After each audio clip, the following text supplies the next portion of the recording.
কুমিল্লার হোমনায় 4টি মাজারে হামলা ও ভাঙচুরের ঘটনা ঘটেছে। স্থানীয় একটি দল মাইকে ঘোষণা দিয়ে মাজারগুলোতে আগুন দিয়েছে।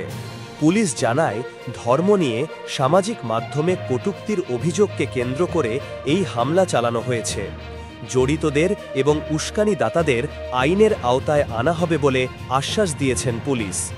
পুলিশের তথ্য অনুযায়ী বুধবার একটি ফেসবুক আইডি থেকে ধর্ম নিয়ে আপত্তিকর একটি পোস্ট প্রকাশ করা হয়। এরপর উত্তেজনা ছড়িয়ে পড়ে।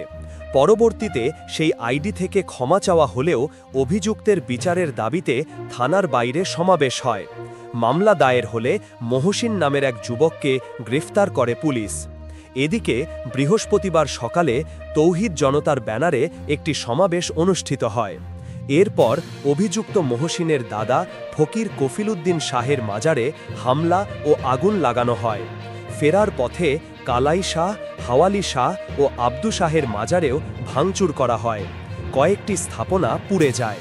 স্থানীয়রা এবং সুশীল সমাজের প্রতিনিধিরা ঘটনার নিন্দা জানিয়েছেন। তারা জানিয়েছেন, এ ধরনের ঘটনা সমাজের জন্য ক্ষতিকর এবং আইনি ব্যবস্থা নেওয়া উচিত।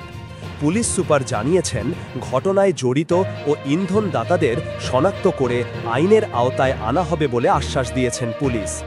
আইন শৃঙ্খলা রক্ষাকারী বাহিনী পরিস্থিতি নিয়ন্ত্রণে রাখতে অতিরিক্ত পুলিশ সদস্য মোতায়েন করেছে এবং টহল জোরদার করা হয়েছে।